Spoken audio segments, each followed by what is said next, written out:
کا نزول ہوتا ہے۔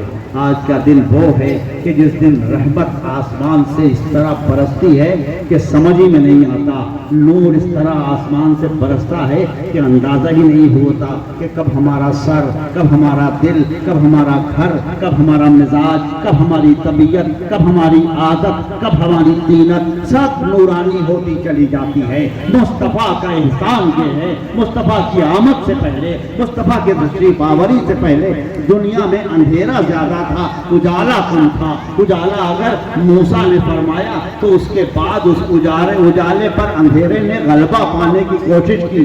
اجالے کا سلسلہ جناب آدم نے آراستہ کیا اور اس کے بعد اندھیرا اتنا بڑھ گیا کہ نوح علیہ السلام کی کشتی بناتے دیکھ کے مذاق اڑایا جانے لگا، اور یہ سلسلہ بڑھتا چلا گیا، بڑھتا چلا گیا، آپ جانتے ہیں۔ اور آخر میں حضرت پیغمبر اکرم صلی اللہ علیہ وآلہ وسلم تشریف لائے ہوئے پہلوئے آمنہ سے ہویدا دعائے خلیل اور نوید مسیحا۔ معلوم ہے کہ جناب رسول کریم صلی اللہ علیہ وسلم کی آمد کا غلغلہ اور آمد کا ذکر اور آپ کی دنیا میں تشریف آوری کی بشارت مستقل انبیاء دیتے رہے۔ حضرت ابراہیم صلی اللہ علیہ السلام نے دعا کی اسی جگہ جہاں آج حرم کعبہ موجود ہے، کعبے کی دیواریں بلند کی۔ وَإِذْ يَرْفَعُ إِبْرَاهِيمُ الْقَوَاعِدَ مِنَ الْبَيْتِ وَإِسْمَاعِيلُ، اس کے بعد دعا کی ربنا تقبل منا انك انت السميع العليم ربنا واجعلنا مسلمين لك ومن ذريتنا امة مسلمة لك وارنا مناسکنا وتب علینا انک انت التواب الرحیم۔ جناب ابراہیم خلیل اللہ علیہ السلام نے جو دعا مانگی اللہ نے وہ دعا قبول کی۔ اللہ تعالیٰ نے آزمایا حضرت ابراہیم صلی اللہ علیہ السلام کو، اور جب وہ آزمائشوں میں پورے ہوئے، آزمایا کیسے؟ بیوی اور بچے کو ریگستان میں چھوڑ کے چلے گئے حضرت ابراہیم اور حضرت ہاجرہ، اور اس کے بعد جو کچھ ہوا بقرعید میں اس کا ذکر آپ نے خوب سنا ہے۔ بس اتنا جان لیجئے کہ یہ حرم کعبہ کی بنیاد نہیں پڑی تھی، ریگستان تھا، دو پہاڑیاں تھیں صفا و مروہ، اور ان کے درمیان حضرت اسماعیل ذبیح اللہ علیہ السلام، چھوٹے سے بچے اور ماں، اس کے علاوہ دور تک انسانوں کی شکل نظر نہیں آ رہی ہے۔ پیاسا بچہ، ماں اس کی پانی کے لیے تلاش، اور صفا و مروہ کی دو پہاڑیوں کے درمیان دوڑ رہی ہے۔ اچانک بچے کے قدموں تلے سے زمزم جاری ہو گیا۔ زمزم اللہ کے خلیل علیہ السلام کے بیٹے حضرت ذبیح علیہ السلام کا معجزہ ہے، اور حضرت ذبیح علیہ السلام کی اولاد میں صرف ایک پیغمبر، حضرت خلیل علیہ السلام کی اولاد میں سینکڑوں پیغمبر، حضرت خلیل علیہ السلام کے بیٹے حضرت اسحاق علیہ السلام کے بیٹے حضرت یعقوب علیہ السلام سے پورا بنی اسرائیل، اور سینکڑوں پیغمبر، ہزاروں پیغمبر، لیکن اسماعیل علیہ السلام کی اولاد میں وہ جو عرب کا در یتیم ہے، وہ جو آمنہ کا لاڈلا ہے، وہ جو مطلب کا پیارا ہے، وہ جس پر ساری دنیا کے تمام حسین فدا ہیں، وہ جو حسن یوسف بھی رکھتا ہے، دم عیسیٰ بھی رکھتا ہے، ید بیضا بھی رکھتا ہے۔ شاعر نے کہا کہ حسن یوسف دم عیسیٰ ید بیضا داری، ان سے خوباں ہمہ دارنگ تو تنہا دار۔ یا رسول اللہ، آپ رکھتے ہیں، آپ نے پیغمبروں پر اپنی جان قربان کرنے کے واقعات تو سنے ہوں گے، لیکن فاضل بریلوی سے سن لیجئے، فرماتے ہیں حسن یوسف پکٹی مصر میں انگشت زنان، حسن یوسف پکٹی مصر میں انگشت زنان، سر کٹاتے ہیں تیرے نام پر مردانے عرب۔ تو مصطفیٰ کی ذات وہ ہے کہ ان کے نام پر گردن کٹانے کو کل صحابہ کرام تیار تھے، تو اللہ کے قسم آج یہ گنہگار بھی تیار ہے۔ اللہ محبت رسول علیہ السلام کو ہمارے دلوں میں قائم فرمائے۔ کیوں؟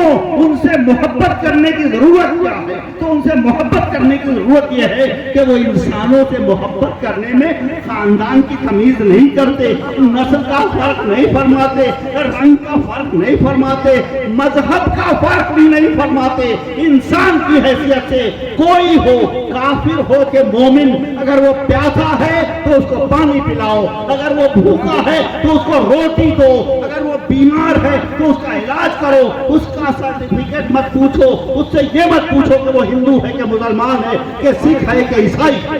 مصطفیٰ کا کمال یہ ہے، اسی لیے ان کو پروردگار نے رحمت للعالمین فرمایا ہے۔ اور جب رحمت للعالمین تشریف لاتے ہیں تو دنیا امن سے بھر جاتی ہے، اور جب دنیا امن سے بھر جاتی ہے تو دنیا ظلم سے خالی ہو جاتی ہے۔ اب آپ سوچیں کہ اگر آپ کے معاشرے میں امن قائم ہے تو آپ رحمت للعالمین کا پرچم اٹھانے والے ہیں، اور آپ کے معاشرے میں تفریق ہے، آپ کے معاشرے میں نابرابری ہے، آپ کے معاشرے میں ظلم ہے، آپ کے معاشرے میں انسان دشمنی ہے، آپ کے معاشرے میں تعصب ہے، تعصب کیسا بھی ہو، ہندو مسلمان کا تعصب، اپر کاسٹ لوور کاسٹ کا تعصب، شودر اور دلت اور برہمن کا تعصب، سید اور انصاری کا تعصب، کوئی تعصب ہو، اللہ کے رسول نے اللہ کی قسم فتح مکہ کے دن فرمایا تھا کہ دنیا کا ہر تعصب میرے جوتے کے نیچے۔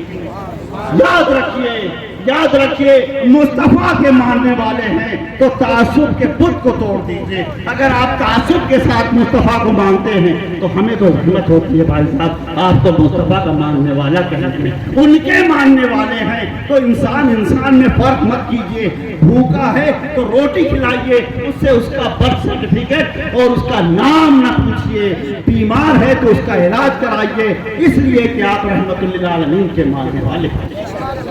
پڑوسی ہے تو پڑوسی کیسا بھی ہو، کسی مذہب کا ہو، کسی فرقے کا ہو، کسی زبان کا بولنے والا ہو، کوئی عقیدہ ہو اس کا، اس کے جو حقوق آپ پر ہیں انہیں ادا کیجئے۔ ابھی آپ نے اپنے پڑوسی کا حق ادا کیا، جنازے کی نماز پڑھی، اللہ اس کی مغفرت فرمائے۔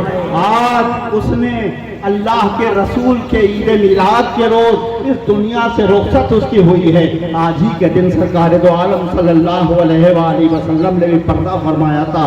اللہ اس کا حشر، اس مرحوم کا حشر اور ہم سب کا حشر اپنے آقا مولا علیہ الصلوۃ والسلام کے ساتھ فرمائے۔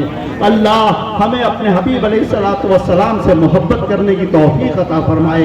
بھائیوں، عزیزوں، دوستوں، یہاں سے جا کے 2 رکعت نماز شکرانہ ضرور پڑھیے کہ آج کے دن محفل میلاد منائی ہم نے، سرکار کا جشن میلاد منایا ہم نے، اللہ کی اس عطا اور اللہ کی اس نعمت پر اللہ کا شکر ادا کیا، اور اللہ سے شکر ادا کرنے کا سب سے بہتر طریقہ اللہ کی بارگاہ میں سجدہ شکرانہ ادا کرنا ہے۔ گھر جا کے درود کی کثرت کیجئے، آج 12ویں شریف ہے، پڑھیے درود شریف، اللہم صلی علی سیدنا مولانا محمد وعلی آل سیدنا و مولانا محمد وعلی صحاب سیدنا و مولانا محمد وبارک وسلم۔